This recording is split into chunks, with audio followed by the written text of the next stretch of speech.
Center. This is Guardian Radio, your station for up-to-the-minute news, intelligent, interactive, and engaging conversation. 96.9 FM. The views and opinions of the hosts and guests are their own and do not necessarily reflect the position of the management and staff of Guardian Network. You're now in the Essential Zone, where we seek to be informative, inspirational, enlightening, and dynamic. But more importantly, we seek to be fair and balanced. There comes a time when the game tolerates no spectators, only players. There comes a time when we must recognize that our individual aspirations shape our collective destiny. There comes a time when getting in the game, despite the risks, despite the challenges, regardless of the cost, is simply the right thing to do. There comes a time when we must find our hearts, find our soul, and pursue our purpose for the greater good of all, for country, for humanity. There comes a time when we must manifest our true greatness. Yes, there comes a time, and that time is now. So let's get down to the essentials. The essentials. Serious radio for serious people committed to advancing the national conversation.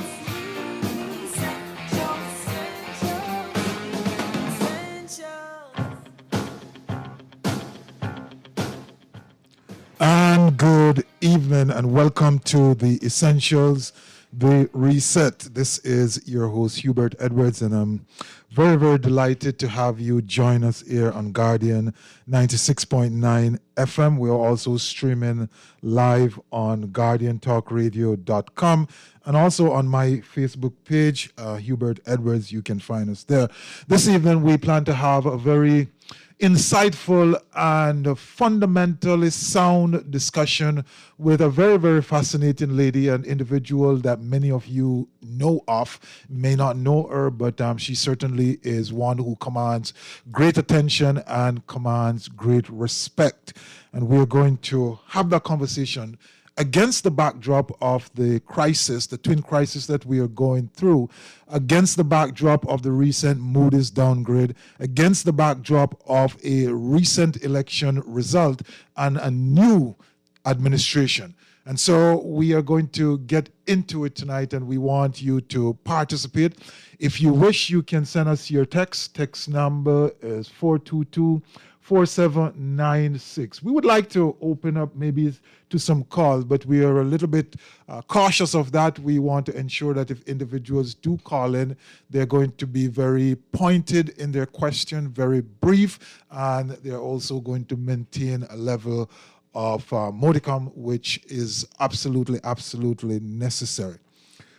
So tonight, the conversation is really around this whole idea of the economy and where we are as a country and where we are going.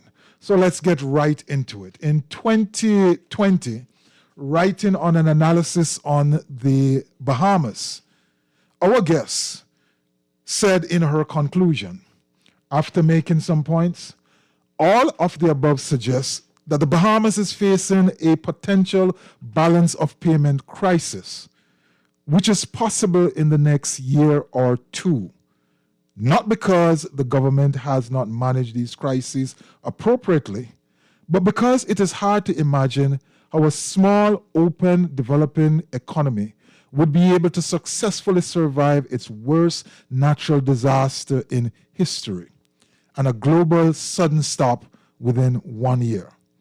A balance of payments crisis would not necessarily reflect on the authorities as much as it reflects the Bahamas' vulnerability and indeed that of many in the Caribbean.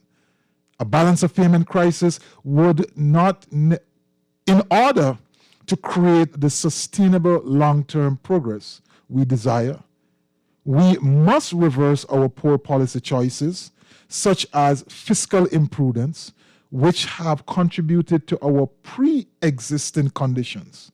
This pandemic, like every crisis, presents us with a precious opportunity to take a long, hard look at our current policy approach and fearlessly adopt a transformative path towards the future we deserve. And with those words, I want to welcome to the Essential Miss Marla Dukaran, economist and leading advisor on the Caribbean. She carries this tag known for thorough analysis and database assessment and insight. Marla Dukaran, welcome to the Essentials. Thank you so much, Hubert, and thanks so much for that warm welcome. I love your intro with Rocky's theme. Just love it. Thank you. Yes. Pleasure to be here. It's a pleasure. This has been a long time coming. This is a conversation I have been looking forward to having. And so we are going to talk about the Bahamas primarily, but any discussion about any country within the Caribbean without setting a regional context is certainly not going to be useful at all. And so we must start where we must start. And I want you to kind of give us your views on what is the overall state of the Caribbean at this moment, at this point in time, and how has this crisis generally impacted our region? Well, the first thing I would say is that, the Caribbean is one big space, but there's so much variation in terms of how the economies are performing across this region. You have countries like Suriname that has just declared default last year and is going through its own balance of payments crisis and negotiating with the IMF. And you have on the other end of the spectrum, right next door to Suriname, for example, you have Guyana. That's the fastest growing economy in the world because they're the newest oil producer on the planet. And in between, you have countries that are struggling because this pandemic is, first of all, it's lasted way longer than I think most of us had expected in terms of the sheer volume and weight of the socioeconomic impact. And you have some countries that are managing pretty well. So Cayman Islands, for example, I always cite as the best run economy in the region. They went into this crisis with a fiscal surplus accumulation of over 600 million Cayman dollars that the government was then able to deploy to address the fallout of the pandemic. So it's really quite a mixed basket. But I think, as I'd been recently cited in the Jamaica Gleaner as having said, that I think the Bahamas is the next most likely to succumb to a balance of payments crisis. And you set the tone and the background for that up very nicely by saying that it's not really as a result of poor policy choice. It was really the fact that the Bahamas is experiencing, its two worst crises in history back to back. And in that sense, they are way more disadvantaged, if you will, than most of us in the Caribbean.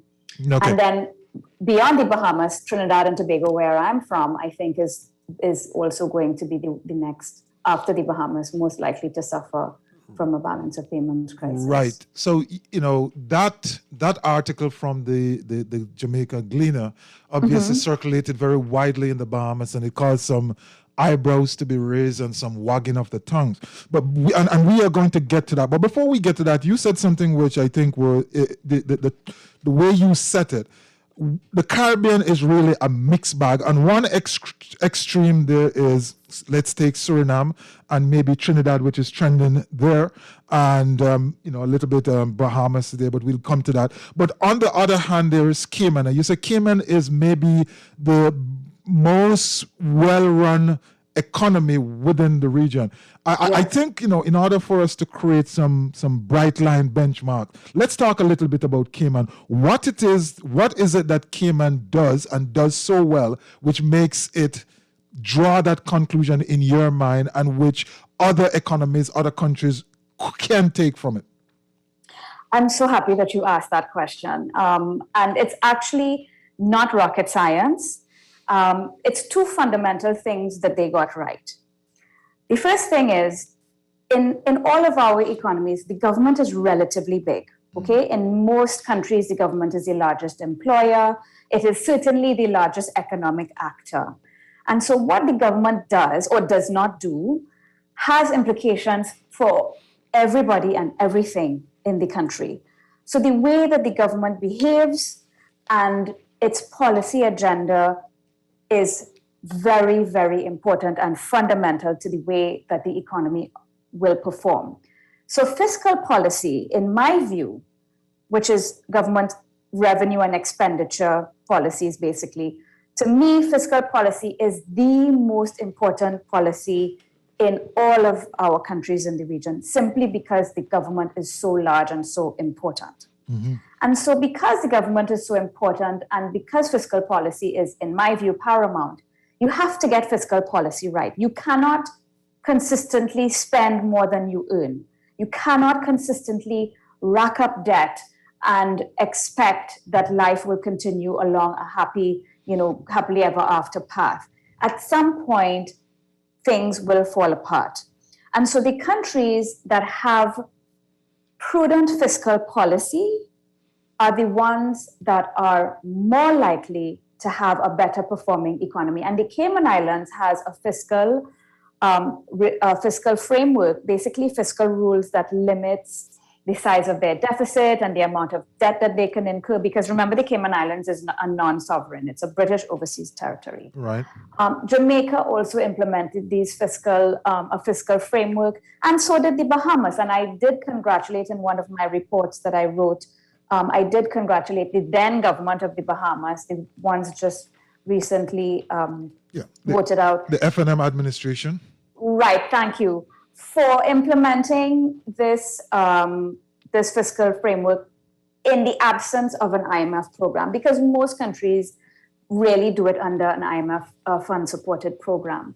So Bahamas is an outlier already in that regard. Too little, too late, probably, but that's one of the things that Cayman gets right, that they generate a fiscal surplus every year, they put this money aside, and when there is a crisis, there is money to spend. And this is counter-cyclical fiscal policy. When things are good, we save, so that when things are bad, we have something in reserve to spend. In a fundamental way, Ms. Dukaran, you are really encapsulating the level of resilience that the economy and an economy needs to build well before any of these external Correct. shocks or vulnerabilities come into play, isn't it? Correct. And that's fiscal resilience, I think, underpins everything else. And so having counter-cyclical fiscal policy, it sounds like a lot of jargon and it sounds complicated. It's not. Think of your own finances. When you are earning a higher level of revenue or income than normal, instead of spending it all, we should save some, so that when that income level, or if that income level falls, we have something that we can dip into to maintain a standard of living. Not so? That's not rocket science, right? No, that makes sense. Exactly. So that's the first thing that Cayman gets right. The second thing that they get right is that they have an ease of doing business that, even though they've never been on the World Bank's index because they are not sovereign, they have an ease of doing business and a private sector-led growth and job creation strategy that works. In the Caribbean, we have these historical, I would say, sensitivities to private sector growth and private sector activity. There is sometimes even suspicion on the part of the government and labor, for example, of the private sector and vice versa. The thing is, the government cannot consistently generate growth and jobs. Only the private sector can, because the government really only creates jobs by taxing us. And unless we're willing to be taxed and overtaxed, then that's not a sustainable model, is it? So what the Cayman Islands did was they decided we're going to have fiscal prudence, and alongside that, we're going to have a thriving private sector that we're going to create an enabling environment for, and they are going to be the ones to generate economic activity and jobs for everybody, right. Including half of the population of Cayman is expatriate. Right. So not just jobs for Caymanians, but jobs for expats as well. For everybody within the economy, because the economy is agnostic to your nationality at the end of the day. The point you made, though, let's use Jamaica in a furtherance of that example, given that it is closer in its status to the Bahamas. Before the COVID crisis, Jamaica had gone through a number of quarters of surplus. And while they weren't in a perfect condition coming out of those two IMF programs, they were in a better position to deploy their fiscal strategies, because there were some monies in the kitty at the point in time to be able to do so. Talk to us and kind of draw that parallel as to, even though I think Jamaica is still in trouble at this moment, but, how that made a difference in that the Jamaican economy could have been significantly worse than it is at this point in time. Yeah, you know what? In the first place, what I would say is that Jamaica and the Dominican Republic are probably the two most diversified economies in this region. So Jamaica was not necessarily hit as hard as the very tourism-dependent economy. So Bahamas, for example, as you know, 75 to 80% of tourism is cruise-based, and we know that cruises still haven't come back, right? And so you would have been doubly affected or more so than the average tourism-dependent economy. Whereas Jamaica has a manufacturing sector, a mining sector. In addition to tourism, they also have a robust remittance inflow from their diaspora. And so their economic structure being more diversified means that they weren't necessarily hit as hard as the purely or almost purely tourism-dependent economies. And so that's the first thing I would say. The second thing is, yes, you're right. Under the most recent IMF-supported program, which started somewhere around 2012, if memory serves me correct, they implemented significant ease of doing business reforms. They had two domestic debt restructures in 2012, 2013, I think. And they engaged in a lot of reforms, in my view, that are institutional focused. So, for example, they established these two bodies that are instrumental in making sure that Jamaica stays on the right policy path and generates growth. So those two bodies, one is called the Economic Growth Council, which sets the growth policy and on a quarterly basis reports to the people as to what of the various programs we had said we would implement and where we're at with these programs and how it's going. And then there's the Economic Policy Oversight Committee, which looks at the various reforms that are needed, and it drives implementation and accountability for these reforms being implemented. And so in a sense, these are two new institutions that were born in Jamaica out of this IMF program that really drive reform and accountability for the reforms. And that, I think, really, and the Fiscal Council, which most recently, I think, was the last one that I'm aware they're going to implement.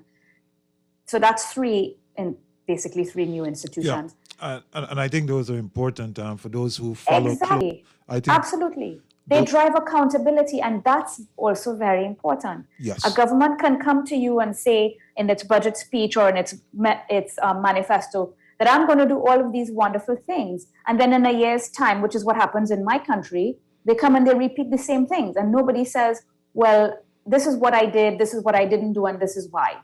But these committees, these bodies in Jamaica are designed to drive implementation and accountability for the implementation. And I think that's what sets them apart as well. Yeah, very, very important. And we look at, even if you follow Jamaica closely, you would have heard slogans like 5 and 5, Jamaica looking to grow to 5% per annum. Didn't happen.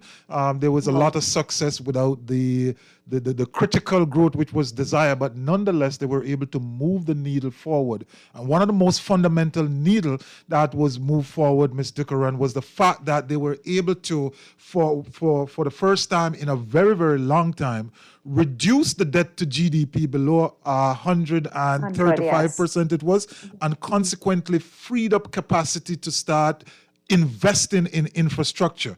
Against the backdrop of our recent Moody's downgrade, against the backdrop of historical levels of national debt, we had about just under 11 billion at this point in time. and against the backdrop of having an basically unfunded budget at this point in time for 2021, 22, what would you say to the Bahamian public? Is there significant cause for increase on the back of Moody's downgrade?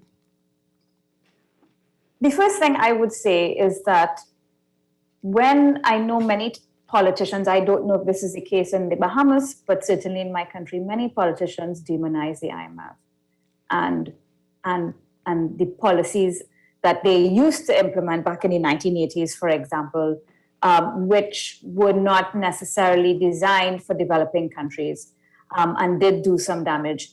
The IMF of today is very different. They had undergone significant reform, and Jamaica is, and Grenada as well, are success stories that we can look at and draw on in this region in the recent past.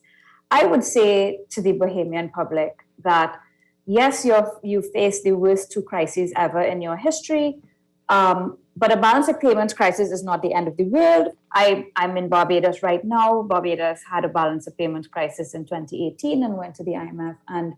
And you know, whilst Barbados is struggling and is experiencing economic decline because of the pandemic, the reforms that are on the agenda to be implemented and the support, financial and otherwise, financial and technical, that Barbados is getting from the IMF, the IDB, the World Bank, the CDB, and so on, the multilateral lending agencies, that kind of support basically means more likely to get it right and to implement the right policies and to set your economy on a sustainable socioeconomic trajectory. And I want to emphasize the social part, because I know people get scared when they hear there's going to be an IMF program and they think, oh my God, half of the public sector is going to be laid off and our social programs will be canceled and poverty will rise. As a matter of fact, in Jamaica, when the IMF negotiated their program, they actually set a minimum of how much the government should spend every year on social welfare programs. In other words, you cannot spend any less than this. You have to spend at least this, and you could even spend more on social programs. Mm-hmm. So that's the first thing. So I just want to dispel that misconception that there is, by necessarily negative social implications as a result of an IMF program. That is not necessarily the case. The second thing I want to draw your attention to is the fact that in 2019, Jamaica experienced and recorded its lowest poverty level ever, and just when they were exiting the IMF program. So it means that the reform agenda from 2012 to 2019, in conjunction with the IMF, actually helped them to alleviate poverty and reduce poverty. So that's the first thing I would want to say. It is not the end of the world. It is not doom and gloom. It is likely that your country will be put on a more sustainable and healthy and progressive path with an IMF program than without. Yeah, but you just have to look at the example of Belize that did their debt restructure without an IMF program, and guess what? They're a serial defaulter like Argentina now. Mm-hmm. But let me ask you, Ms. Dukaran, because often we think in extreme, or we react in extreme. So we treat the IMF as a boogeyman, or we think it's great on one side, depending on your perspective. But this idea that there will be this huge positive going forward, isn't there a price to be paid someplace in the middle? Because there's absolutely no free lunch. Jamaica, for example, as successful as those programs have been defined or described, they happen on the back of negligible growth. And so someplace in between, the taxpayers must have at least sacrificed significantly to achieve that. Talk to us about, what sort of disruption could there be to, general standard of living, if you will. So, Hubert, I think that's an important point you make. There will be negative implications because any reform agenda, any transformation, any socioeconomic transformation is likely to have like anything in life, there are positive as well as there are negative implications. So yes, there could be pain, and under any kind of public sector retrenchment program, for example, there is a possibility that there could be pain. It depends on how it's managed. For example, in Grenada, under their program, they never had any public sector retrenchment. Okay, so it depends on what is negotiated and how it's implemented. But yes, you're right. There is, under these reforms, you can have some disruption. So some of these kinds of disruptions that could come with an IMF program is, for example, in the case of Jamaica, they allow they reform their foreign exchange regime to allow for movement of the Jamaican dollar both ways, and they did other reforms to the exchange rate regime that meant that the Jamaican dollar was, it did actually lose value over a period of time. Mm-hmm. Now it moves both ways, but it did actually lose value for a period of time. So that's a possibility, okay? It depends whether or not you decide to touch your exchange rate. Barbados decided not to, okay? So it doesn't mean you necessarily. Another one that you would, generally see under an IMF program is you will see a lot more efficiency being, sought after in the public sector. So digitization, more government services going online, basically e-government. And Bahamas is well placed to capitalize on this because you have a digital currency which allows the public sector and the private sector to perform transactions much more efficiently in terms of time and cost. And with efficiency, you can have growth, right? And increased productivity. It doesn't necessarily mean people go home. It could mean that people go to other jobs that the economy creates. So I think that yes, there is a chance there will be pain, but I think it is also, important to remember that it's not going to all be negative, but it's not going to all be positive. Mm-hmm. And I believe that the IMF has learned a lot, having gone the programs in the Caribbean in the past decade. So they have a better sense of what works and what does not work. I would not be fearful, is what I would like to emphasize. Okay. Your message, therefore, don't be fearful. But however, in June 2021, in your analysis of the budget at the time, you said the Bahamas is in the midst of its worst crisis in history. The data, unfortunately, suggests that the current situation is still unsustainable from a fiscal and external standpoint. As such, an orderly debt reprofiling exercise is preferable versus a disorderly debt restructure balance of payment crisis. The issue which is driving all of this discussion at this point in time is where the Bahamas is with its national debt. We have climbed to 10.5, 11 billion, depending on how you count it, whether you put in contingent liabilities or not at any point in time. How do Bahamas look forward to tomorrow without the possibility of entering into an IMF program? Well, I mean, it's possible to do it. Like I said, Belize has done it. They've attempted to do their debt restructure without an IMF fund-supported program. Suriname did at one point up until very recently. They tried to not to restructure, but to implement. But both of them have been largely unsuccessful. Exactly. Because in the first place, if you couldn't implement reforms in the past to set your country on the right path, why would you be able to do it now? What makes the difference? You have the same politicians, the same public sector. What makes the difference? What if I say to you, Ms. Dukaran, as I know many persons will say, we just had an election and we now have new politicians, new party running it. What would be your response? But haven't we had this party before? New personnel. Okay. Fair point. And, who knows? Let's give them a chance, right? Maybe they will be able to get it right. But the other thing is that when you've had downgrades the way Bahamas has had, and you're no longer investment grade, there's a lot to be said for credibility and basically investors having faith in you. Because when the government, as you said, they have an unfunded budget that they need to raise money for. When they go to the market to try to raise this money, to try to borrow, an investor that knows that there is an IMF program behind it, where there is technical assistance, financial assistance, a reform agenda that means this will not happen again, I believe investors are much more likely to take on government paper and lend money to the government versus the absence of an IMF program where they are not quite sure that the government get it right. And if the government does not get it right, the government of the day does not get it right in terms of a reform agenda, it means that at some point you will actually default and you will have to go to the IMF, whether you do it as a proactive strategy and you do an orderly restructure and you implement reforms, or you wait until you have not a cent left.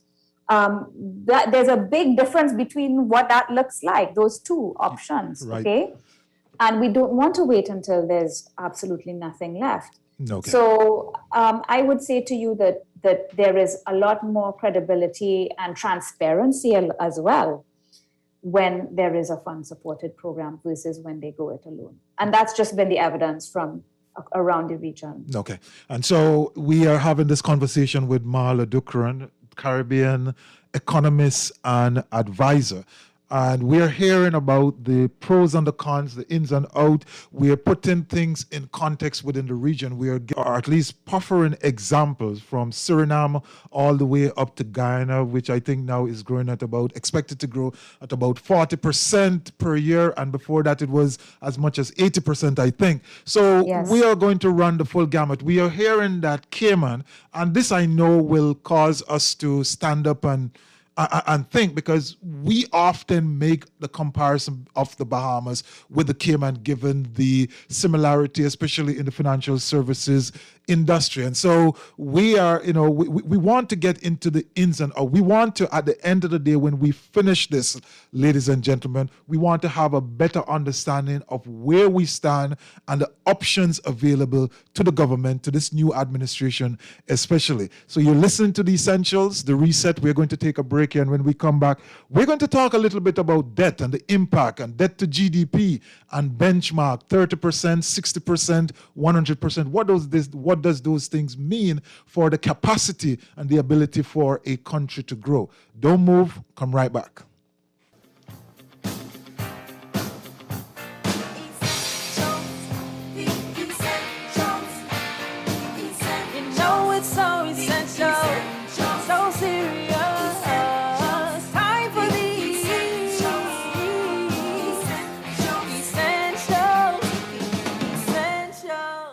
Now that your age is not everything, now that your kids call you for advice, now that you can achieve anything you set your mind to, why stop? Nourish your strength and energy with Ensure. Ensure provides protein, antioxidants, key vitamins and minerals to support your immune system. Now that it's your moment to enjoy your vitality, why stop? Your life, your health, your Ensure.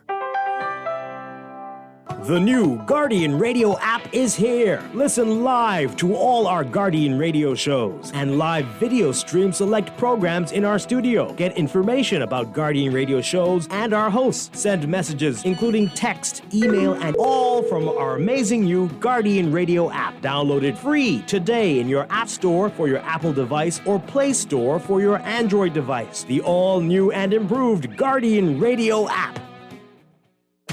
For the best jerk in the Bahamas, you must have Balu's. Pork, fish, and chicken served with our delicious country-style sauce and authentic festivals. Balu's, Nassau East South. Call or WhatsApp 376-8951. Balu's, the jerk with the soul of reggae and the spirit of Junkanoo. Balu's jerk, traditional, slow-cooked to perfection. 376-8951. Get yours today.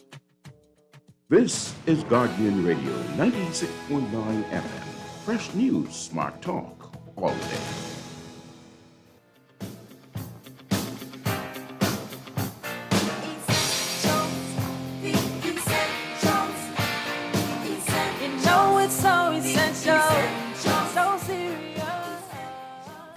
And welcome back to the Essentials. We're having an insightful conversation so far, chock full of information with Marla Dukaran, economist and advisor, leading advisor in the Caribbean. Again, if you want to ask questions, if you want to get in some, then certainly use our text line. I will read those questions out to Ms. Dukaran at the appropriate time, and we get responses. 422-4796. So, Ms. Dukaran, we have a national debt of 10.5, let's say $10.5 billion. And as at the current budget, before the downgrade by Moody's, we had budgeted $512 million for interest payment, which represent the highest level of debt service in the history of the country, representing some 18% of budgeted expenditure. I want you to kind of unwrap all of that in context of benchmark. We usually say debt to GDP should remain someplace below 60%. Talk to us about how that is important, why that is important, and how we should be viewing the increasing need for debt financing and what that has on the productive capacity of the country.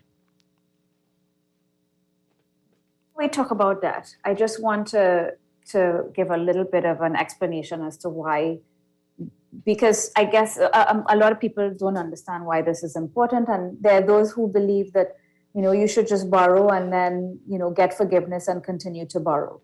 The thing about it is there are only two major ways in which a country like ours in the region, small open economies, there are only two things that really drive growth: investment and exports.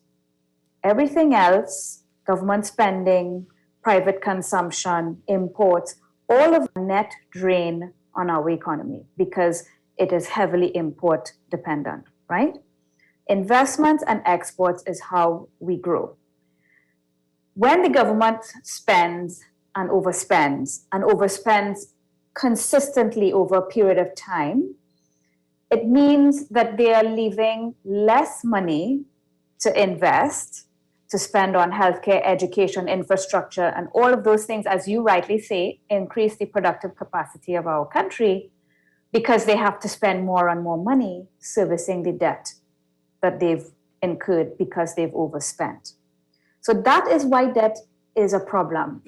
It affects growth, it affects the long-term viability of your economy, and it even is shown to have implications as well for human development because it affects how much the government spends on education, how much they spend on healthcare, et cetera, et cetera. So this is why we have to focus on this issue. Now, there is a curve, there is a positive relationship between borrowing and growth. Mm-hmm. When debt is sort of below 30% of GDP in general, there is a positive relationship between when the government borrows and the growth of the economy, because presumably the government borrows and uses this money to invest in infrastructure and other investments. However, that positive impact diminishes over time until you get to about 55 or 56% debt to GDP on average. And then that relationship between debt, each additional dollar of debt and growth becomes negative.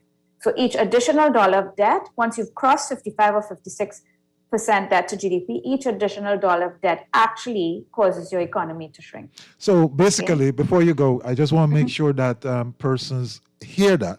So from 1% up to 30%, somewhere around 30%, generally speaking, there is going to be inflation. The more money you borrow money, you're likely adding to the expansion of the country. The expansion. It depends on what GDP. you're spending money on, but in general, yes. Assuming that you're spending it on the right things. Exactly. Once you cross that 30% threshold up to 56%, it still grows, but it grows at a diminishing rate. Correct. And then once you hit the 56 or so, and that is why we usually use that 60% benchmark or rule of thumb, it now then changes to a negative relationship, Yes. which therefore puts the Bahamas firmly in that position. Absolutely. There may be just 2 or 3 economies in this region that are not in that region, of course, Cayman being one of them. So most of us are in negative territory. We're on the dark side of debt, basically. We need to get back to the light. So that's one way of looking at the sustainability level of your debt. The other way of determining whether it's sustainable or not is looking at the primary fiscal balance. If you have a primary fiscal deficit, you know the overall deficit is what the government talks about in the budget, right? And they say we have revenue of $5, we have expenditure of $7, so our deficit is $2, okay? Yes? Yes, I'm with you. Right. A primary deficit, however, is when we are already in deficit before we pay the interest on our existing debt. On our debt. So let me break this down for the layman.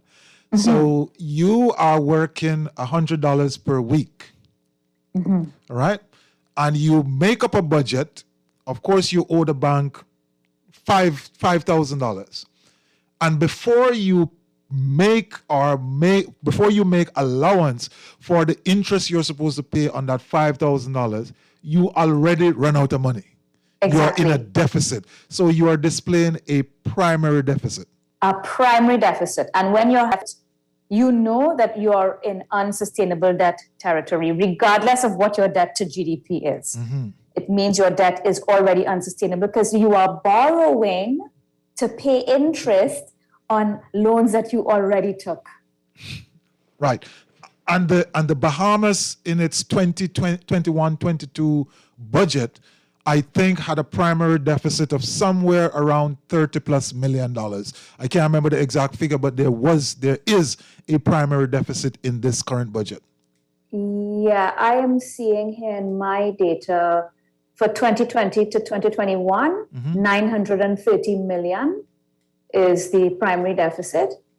And 2021 to 2022 fiscal year, 439 is what is projected. I stand corrected. So that definitely puts us in a place of bother. Every single thing that we borrow from here on in, we will have to borrow to pay the interest and also borrow to deal with any level of refinancing or rescheduling. Correct. Exactly.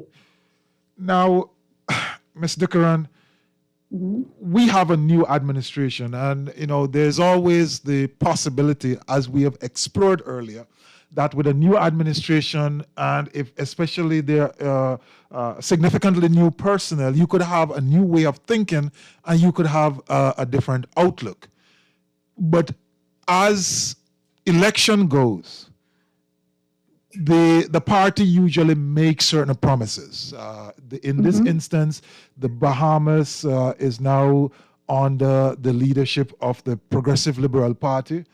They have formed the government, and in their blueprint for change, one of the things that they promised as part of their campaign platform was a reduction of 2% in VAT, effectively reducing revenue.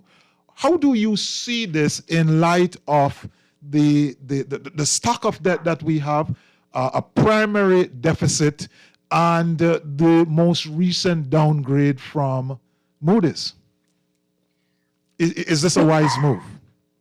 Well, I think that what motivated that type of an announcement, apart from the political motivation, might be that they know that Bahamians are suffering, okay, because of this twin crisis that you're facing, and perhaps they see it as a way of putting money back into the hands of the average Bahamian.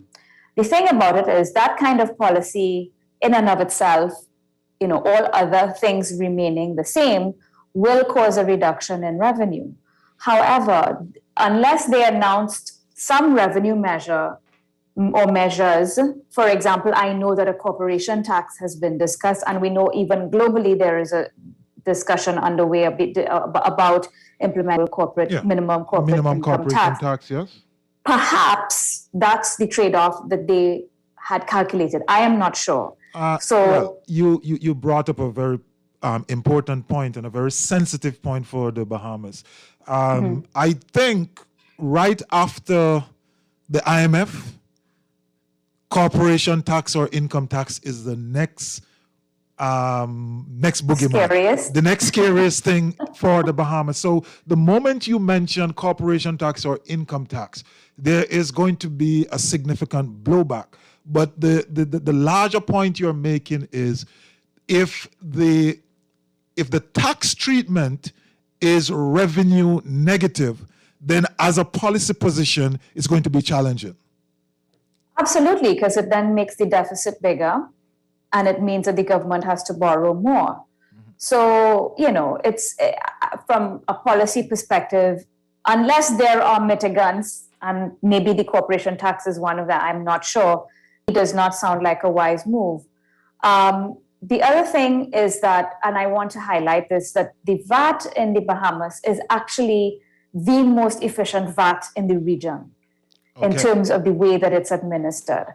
And so, it's well designed, it's administered well, and it's efficient. And so I would look to that tax to actually help me to raise revenue and not the opposite. So I just on the surface, I don't know that I agree with this policy of reducing the VAT, unless there is some mitigant that I'm not aware of. On the flip side, the government also needs to be cognizant of the size of this deficit and the rollover risk. So, there's one thing to go out there and borrow new money, and they've been borrowing money a lot from the multinationals. So the World Bank, I think 100 million, the IDB, and so on. And this is to borrow because you usually get cheaper rates than if you have to borrow commercially by issuing a bond on the market. And you usually have better repayment terms, okay? But there is also rollover risk in the sense that there is existing government paper out there, right? Bonds and T-bills and so on, that when they mature, tend to be rolled over, meaning you don't pay off those who hold the bonds. You tend to just roll it into a new instrument. With the downgrade and with the understanding of the crisis that is enveloping here, I think that there is a greater chance that, which is what happened in Barbados, that you will have more and more investors saying, I do not want to roll over. I actually want my money back. And so in addition to having to borrow and finance this existing deficit that we all can see in the budget, there is this, and we talked about it, this rollover risk, this risk that the debt that is already on the books, when it matures, some investors may say, I actually want my money back because I think the risk of holding this is just too much for me. Okay, so within that context, when we look at the current budget, the borrowing requirement for the fiscal year 2021-22 is $1.8 billion. That $1.8 billion can be deconstructed into the 951, which is needed for the current deficit, and the rest of it is for interest payments and debt repayment. So approximately 1.4, maybe approximately 1.4 of that will go towards some sort of a debt repayment or interest payment specifically. What sort of challenges you think the government is faced with? Of that 1.8, I think we have only secured $200 million so far. Yeah, so rollover risk is one of the challenges, but also, especially given the downgrade, it means that when they borrow from the market, commercial debt, they will likely have to pay higher interest rates because the risk associated with holding Government of Bahamas paper has gone up. Okay, and so that means that it's just more and more expensive each time you come to the market to borrow, given the circumstances. And then it's a vicious cycle The more you borrow, the more interest you have to pay, the wider your fiscal deficit, the wider your primary deficit, and then you get downgraded again because your debt is now bigger and you're still not growing. And then when you get downgraded again, it starts all over again. More expensive debt, et cetera, et cetera. And so it's a spiral. And so that's something the government has to be aware of. There are other ways of raising money. Governments can divest state assets, but again, that is not a sustainable, it's not a solution to an economy that is suffering from the effects of policy choices that were not the best over time. It might help to finance this year's deficit. If you sell off a state asset, it might help to finance this year's deficit, but it really does not solve the fundamental problem that created the deficit in the first place. Okay? So there are ways that they can, and of course they can implement taxes to raise revenue. Right, and there's always that possibility. In some instances, the scariest possibility.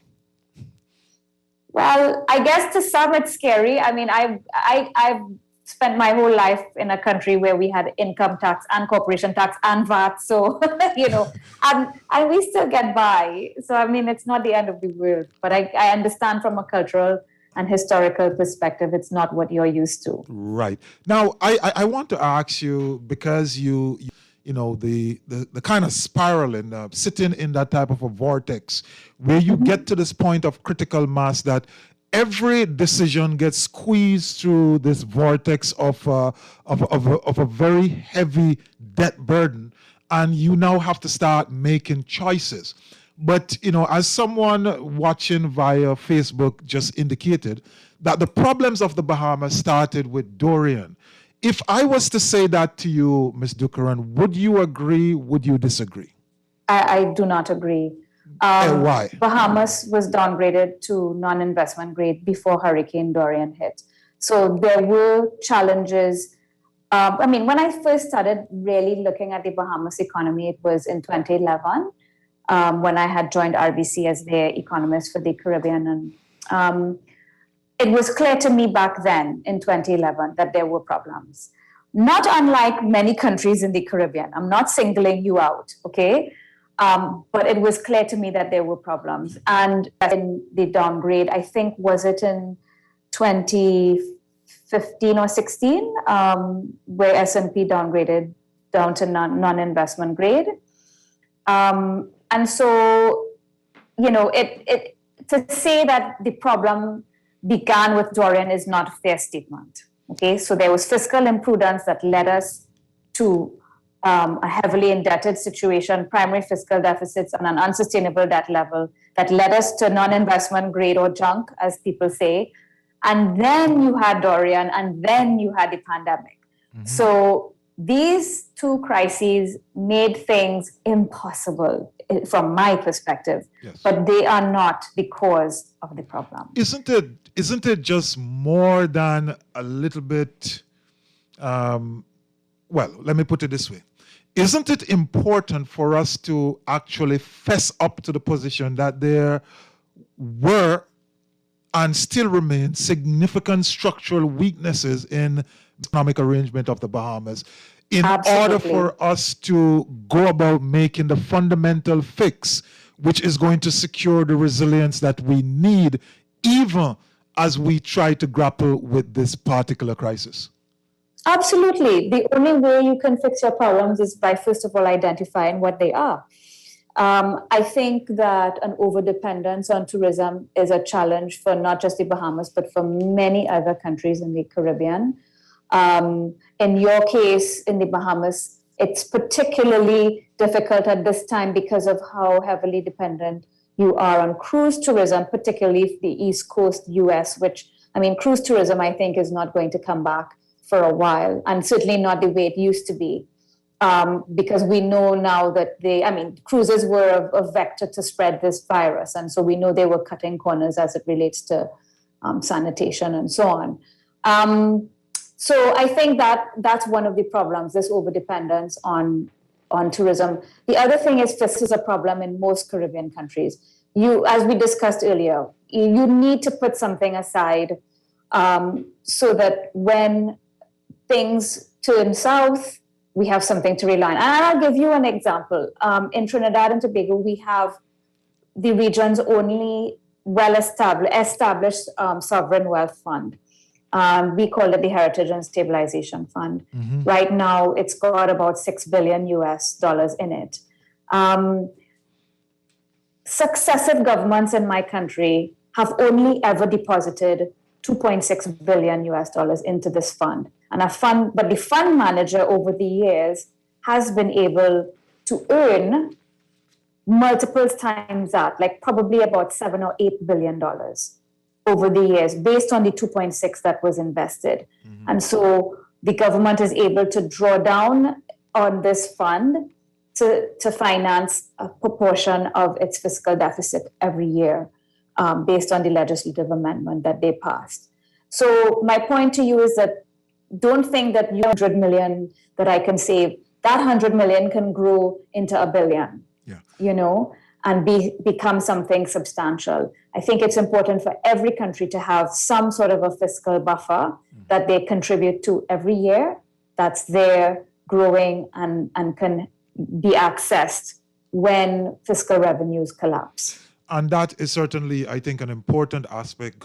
Both of the major political parties, and I think all parties that were running, but certainly the one that won, have committed to the establishment of a sovereign wealth fund. There is legislation in the Bahamas that speaks to that, but that needs some level of overhauling. And as a result of that, I think it's a step in the right direction. In the case of Trinidad, that has natural gas deposits and stuff, what constitute the asset that is in the currently in your national sovereign wealth fund? The fund manager chooses various instruments to invest in. They're usually bonds, but I do not know the current composition. But depending on what your investment objective is, they put it in instruments that will be relevant and appropriate based on your objective. Okay. Not local government paper. They invest in U.S. treasuries and other global investments. Definitely. Now, Mr. Karan, you mentioned at the beginning, you touched on something at the beginning when you were referring to Jamaica, and that is the floatability or additional flexibility of its currency as it went through those IMF programs. As you well recognize, like Barbados, the Bahamas have a fixed peg. And that peg is significantly reliant or dependent on reserves. The Bahamas is experiencing maybe a little bit of a phenomena, and you would have alluded to this in your December 2020 paper. Ever increasing incursion in this idea of borrowed reserve, usable and non-usable reserve. Can you help us to understand these terms such that the public has a better appreciation of the dynamics at work when we talk about external reserves, the reserves of the Bahamas, and how that may impact ultimately the peg arrangement in place? Okay, so the reserves of foreign currency held by the central bank are basically the reserves, the sum of money that is used to defend this exchange rate, this one-to-one between the Bahamian dollar and the US dollar. Okay, meaning that if everybody came to the banks and tried to buy US dollars, these US dollars have to come from somewhere. And the central bank holds a stock of reserves that they can defend the currency with. In other words, sell to the market if they need demand for US dollars relative to Bahamian dollars. If a central bank finds itself in a position where they do not have sufficient reserves to defend their currency, they end up not selling, which has happened in my country. Not that they didn't have enough, but by policy choice, they do not inject enough into the market to satisfy the demand for foreign currency. And what that leads to is, in the case of my country, you end up with a black market for foreign currency.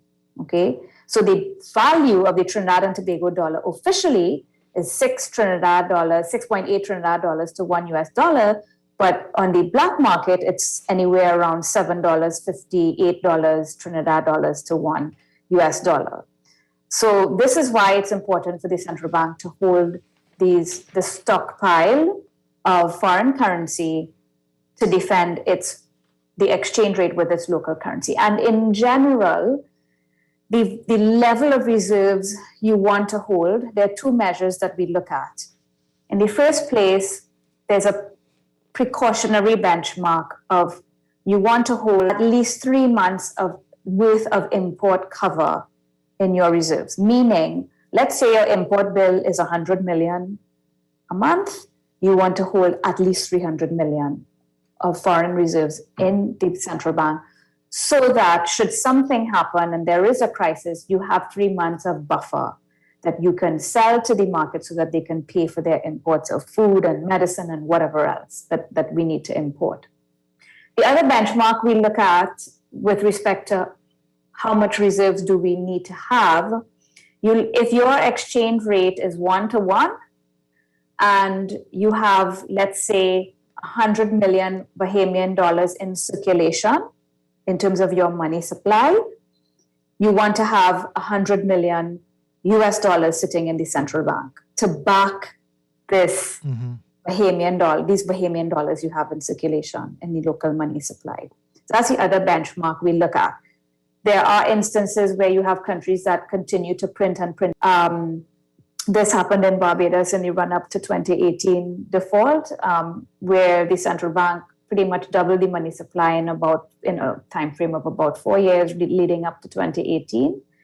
And that ratio between the stock of reserves and the money supply, the domestic money supply, instead of being 2 to 1, which is the exchange rate here in Barbados, it got to something like 12 to 1 at one point in time, if not more. So that's the other thing we look at. We try to make sure that we have reserves to match the exchange rate and the level of the money supply domestically. Right. So the thing about borrowing, which is what the Bahamian government before was doing to increase the level of reserves, when you borrow in US dollars, you have to repay more and in US dollars, okay? So when you borrow 5 US, you don't pay back 5. You pay back, let's just say 7. So it means that your country has to earn an exchange. The more foreign debt you accumulate, you have to earn more and more foreign exchange to service this debt. So it places an additional burden on you. It's a burden to repay, but it's also a burden to repay in that currency, okay? It doesn't matter how much you earn as revenue in Bahamian dollars and VAT and so on. You have to earn this money in hard currency, in US dollars. So borrowing to prop up your reserves is not a sustainable solution. Your country should be able to earn enough foreign currency from its exports and in its investments and so on to finance its import bill.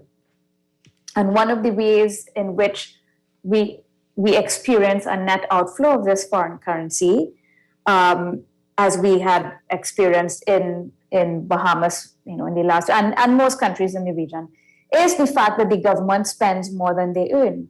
And by spending more than they earn, what they're doing is they're driving higher imports, because we import 80% or so of what we consume, no? Mm-hmm. So the more the government spends and the more they overspend, the more they drive the outflow, the net outflow of foreign currency and the reduction in the level of reserves. Yeah, so it's something really for us to pay attention to. We are going to take ourselves a break here. I see there's a caller. I'll call before I go to the break. Caller, welcome to the Essentials. Go ahead, caller. You're on the Essentials. Godly day to just darken the voice along with you and your guest. Yeah. Go ahead. You have a question? Yes, I have a question. Go ahead. My question is, in order for the main bank, the central bank, to go to avoid them to going into the black market, can they just buy some American currency? And if it's possible, wouldn't it be cheaper than borrowing? And what percentage we would have to spend on a dollar if we were to buy the American currency? When you say buy the American currency, you mean to dollarize the economy? Right, yes. Okay, thank you. Did you hear that, Ms. Dukaran? Yes, if what he means is why don't we just adopt the US dollar as our official currency? Is that his question, to dollarize? Yeah, pretty much. So there are two things you have to do to dollarize. An intensive IMF program, because it means this is a huge transformation, right? And it takes years to effect this kind of change. So that's your first thing. Immediately, you need to go to the IMF for help to do this. The second thing is you need to apply to the Fed for permission. And the Fed may or may not agree to give you permission. And if they do, you have to pay them because you are basically compensating them for the currency that they're giving to you, for the use of that currency. Right. Okay. And the third thing is when you are dollarized, you are basically sacrificing all of your monetary policy. You're volunteering to wipe monetary policy pretty much off of your policy toolkit, because all your monetary policy is then going to be set by the Fed. So, for example, when the Fed decides to increase interest rates, as they've just signaled they will do, it means interest rates in your country are going to go up because you don't have control over interest rates on US dollars. That's in the control of the Fed. Yeah. So it sounds nice and it sounds easy, but it's not. Yeah. And you do have some countries that have done this. In the Caribbean, back in 2010, when some of the Dutch jurisdictions got status aparte from the Kingdom of the Netherlands, so when Curaçao and Saint Martin decided that they wanted status aparte, Bonaire, Saba, and Saint Eustatius decided that they didn't want to do that. They wanted to dollarize, and so they converted to using the US dollar as their official currency. Yeah. So I think that's the most recent example in this region. Okay, thanks you. As an extension, there's a quick question I want to ask you. It therefore means that as long as the economy isn't dollarized, the local authorities have control over its own monetary policy, as would be the case with the Bahamas. The Bahamas does have control over its monetary policy. The other instance in this region where you do not have control directly over is when you're part of a currency union. So, for example, the Eastern Caribbean Currency Union that uses the EC dollar. Yes. And then you have the monetary union between Curaçao and Saint Martin. They use the same currency. Great. And so each individual country alone cannot set monetary policy. They have to come together to agree. We have another caller. It's like the EU, yeah. Yeah, we have another caller on the line. Caller, you have a quick question? You have a question? Go ahead. Yes, good night, Mr. Hubert Edwards, Berenice Johnson, the original. And your guest is a Barbadian, you say? She is from Trinidad. I'm from Trinidad. And she lives in Trinidad. Good night to you, dear. Yeah.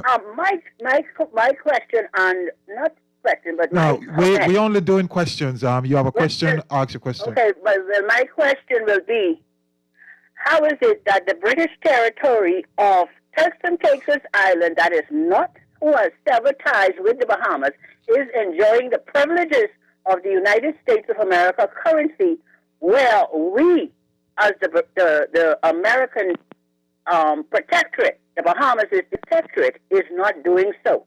We would like, we have the solution for that, but how? Okay. Thank you for your question. I'm not sure you got that right. The Bahamas is not a protectorate of the United States, but go ahead, Ms. Dukaran. If you can. I think you answered it right there. It's not a protectorate, but why? No. Why would you have your own currency? Because it gives you policy tools with which you can manage your economy. You can manage your money supply, you can manage your interest rates, etc. And that gives you ways that you can move the needle in your economy as you need to. If you adopt somebody else's currency, then you're basically adopting their monetary policy as the case is. Thank you. Thank you so much. For very, very selfish reasons. Very, very selfish reasons. Hubert, I actually have to run. Yes. So could that be the last call that we take, and maybe we just wrap up? Yeah, of course. But what we want to do is to kind of just shift it to a few positive outlook. So as we wrap up over the next 5 minutes or so, Ms. Dukran, what are some of the reforms you expect to see? I see the PLP, the new administration, indicating that they're going to look at economic reform, stabilizing public finance, fiscal responsibility, debt management, reform Invest Bahamas, that's the investment authority, look at the ease of doing business, and maybe pursue a new tourism model. As we look to the future, where should we be concentrating? I think in the short term, there needs to be some reprofiling of the sovereign debt, because it's, as we discussed. And by reprofiling, you mean? Meaning that restructuring the debt where it is, you get either some debt relief in terms of principal being written down, and or securities and lower interest rates by negotiating with the holders of these instruments. Okay. So that it makes the debt more affordable and more sustainable going forward. That's the first thing I would focus on in the short term. Right. The second thing is, and already there is a legislation around fiscal responsibility, and that's something that I would look to implement and adhere to, so that we don't end up in the same problem in the next coming few years. As part of that, building that buffer that we spoke about, whether in the form of a sovereign wealth fund or just saving, putting aside this money. The other thing, yes, they talk about the ease of doing business, and I think that's very important. Those are important reforms.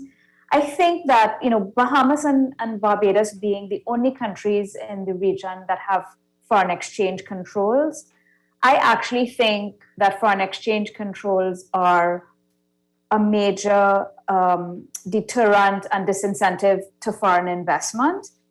And I would really look at this policy. And I know that the authorities, the previous government, had rolled back some of these restrictions and liberalized a little bit, where people, for example, you can hold domestic accounts in US dollars. Those kinds of reforms to liberalize the foreign exchange market, I think, will serve Bahamas well in the longer term, once you have these fiscal and ease of doing business reforms intact. And so those are the things that I would focus on. So, I think, we have to, unfortunately, you have to leave us with a couple of minutes to go, but I think you gave us a significant work through as to what the issues are and where we stand. So basically, when we heard where you were cited in the Gleaner, it's not all doom and gloom. While you're saying that the Bahamas is potentially faced with some challenges, there are obviously some things that can be done, should be done, must be done if we want to avoid having that dance with the IMF. And so finally, as we close, Ms. Dukran, in 2019, the Oxford Economics did a review which was commissioned by the Chamber of Commerce as it relates to the Bahamas ascending to WTO. And one of the things that they conclude was this, I read it. What is also clear from our study is that WTO ascension alone will not be a panacea for the current problems facing the Bahamian economy. In order to achieve a sustainable acceleration of growth, policymakers need to embark on a more ambitious and broad-based reform agenda to improve the domestic business environment. Would you concur with that sentiment as your final statement out? Absolutely. I would agree with that. Improving the local business and private sector environment is critical. Labor force reforms, customs reforms, and those kinds of things are very important to generate growth and jobs. The other thing is we have a spectacular new head of the WTO. So that's a goal that I think is worthy of pursuing right now, but more now than ever before. Yes, well, that is something which will have to be taken up by this particular administration. Mr. Curran, we want to thank you so much for your time. We want to thank you for your expertise. We want to thank you, Graham, and really helping us to better understand, one, where you stand, the context that we are operating in from a Caribbean perspective, and some of the specific issues which are impacting the Bahamas. And I guess persons should walk away with the idea that, yes, we are in a place where we're in a spot of bother, but it's not total doom and gloom. If we were able to walk back and to correct some of the ills or some of the decision, the policy choices that we have made in the past, the future could be bright. Thank you so much. We will continue this conversation at another time, and we are so much indebted for the time you were able to give us today. Thank you, Hubert. I really appreciate being on the program today, and I wish all of the Bahamas the best with this new government, and I hope that they don't disappoint any of us. Thank you. Definitely. You have a good day, rest of evening, rest of night, and we will talk at a later point. We'll take a break here, and when we come back, we will wrap this up in summary. We still have a few minutes. We could get in one or two calls, but you'll have to only talk to me. You're listening to The Essentials, The Reset. Don't move. Come right back. So serious. Time for the essentials.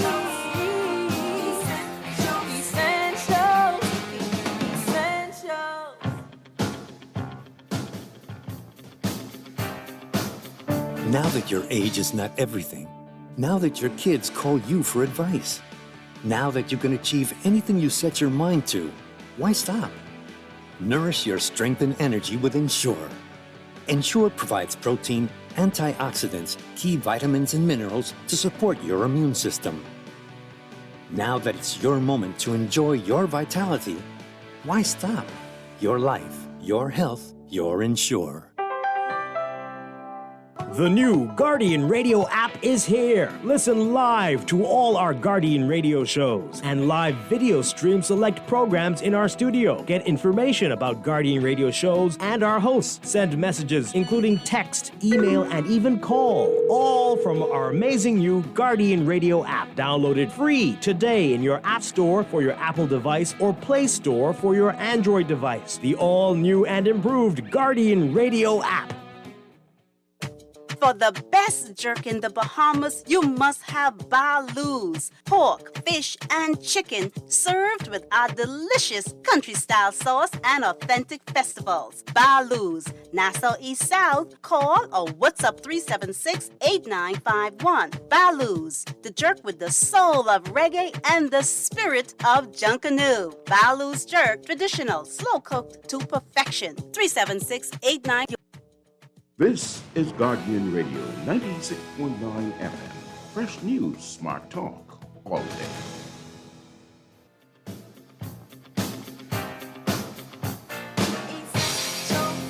You know it's so essential, so serious. Time for the essentials.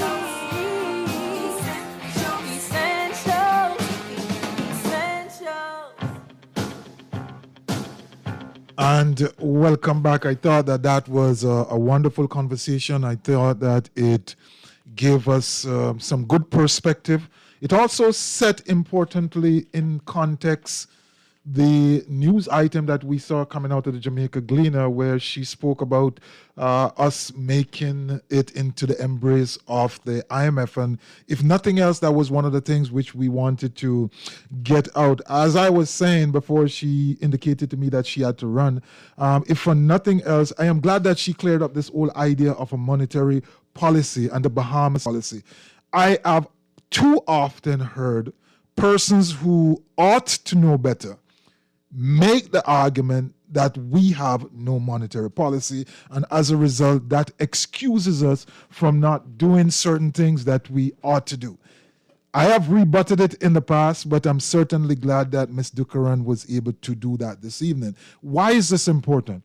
It says that we have, at least in the minds of some individual, we have more power, we have more facility, we have more assets than we actually do use at time. If you have a national currency, you must by default have your own monetary policy. It doesn't matter how closely allied to another country, in this instance, the United States. And so as she closed out in terms of solution, we must look at national debt. We're either going to seek principal reduction, maybe some forgiveness, or extending the debt so that it becomes easier to pay for. That is important because one of the things that we must do is to seek to free up capacity.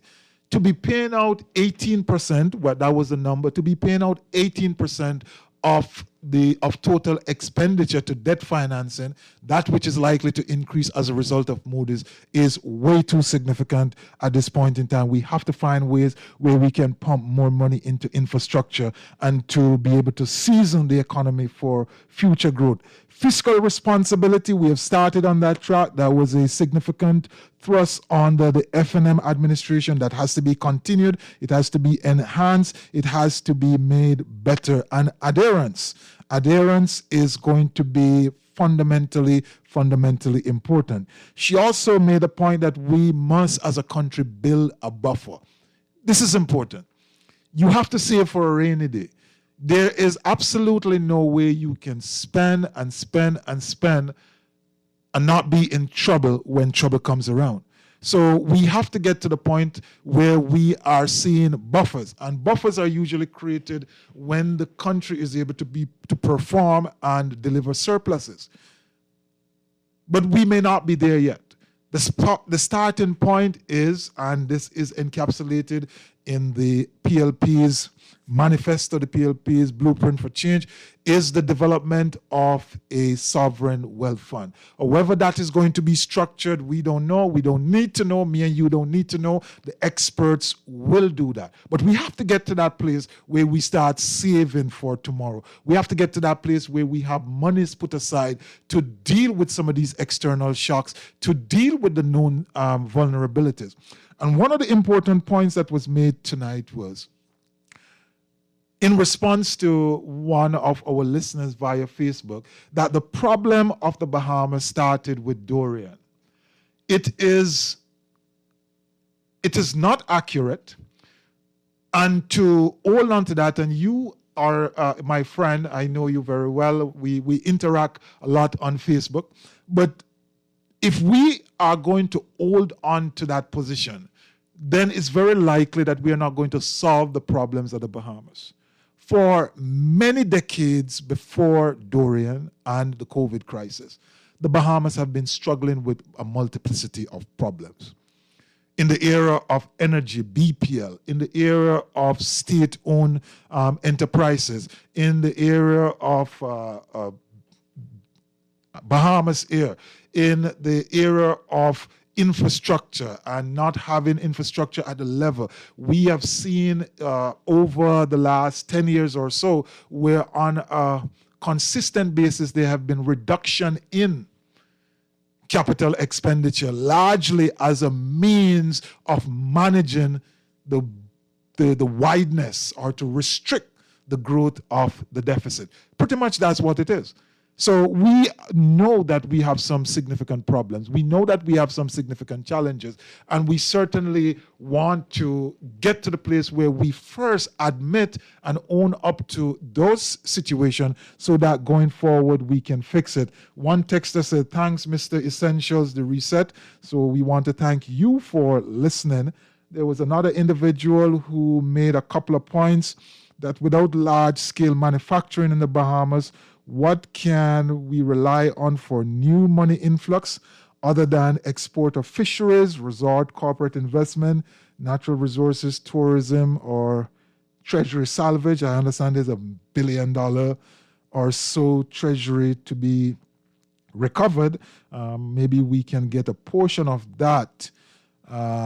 Thank you, sir, for the content. Very pertinent information. I think it's good to get the information out there as many are unaware. But do you also believe there's an element where the bad news could lead to us talking or thinking ourselves into a downtrend by affecting consumer behavior, investment potential, personal business upgrades, etc. There's always the possibility that when you have these discussions, persons may take away the negative side of it, get a little bit more risk averse, and not do the things which are necessary to grow us out. But at the end of the day, it's about understanding what is on the ground. It's about accepting the information for what it is, and then making a deliberate and intentional move to find the opportunities embedded in it. And so we are now faced with a downgrade. We are now faced with a challenging economic situation. And the upside of that is to say we are going to solve this by fixing all of the issues which brought us to this point. So build a buffer, sovereign wealth fund. The other area was to look at, where she mentioned foreign exchange control, and she see that as a deterrent to investment. It may very well be. We have significant controls around foreign exchange. Some have been rolled back. There have been a significant amount of liberalization in that regard over the last decade or so. But there still could be some areas which need to be looked at. Again, we can't just shift and create a disruptive environment because of the underlying peg and the way the economy is structured. But to the extent that that flexibility can lead to positive inflow or positive growth within the economy, then certainly we would want to do that.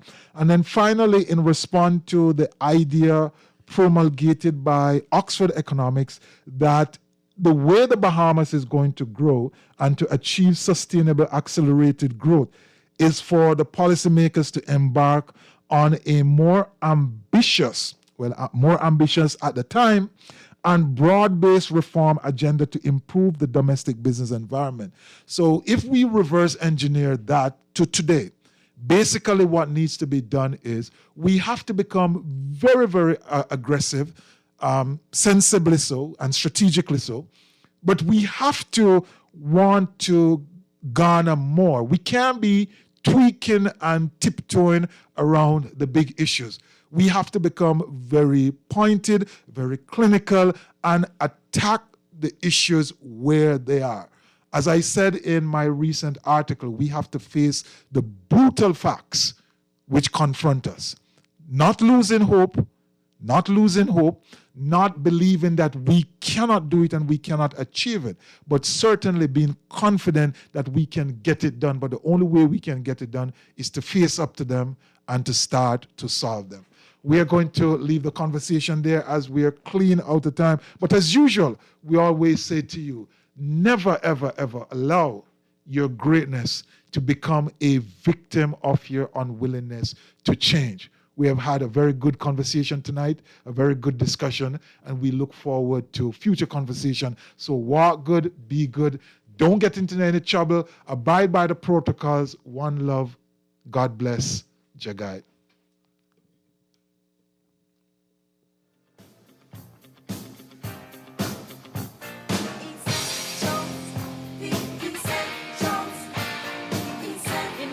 So essential, so serious.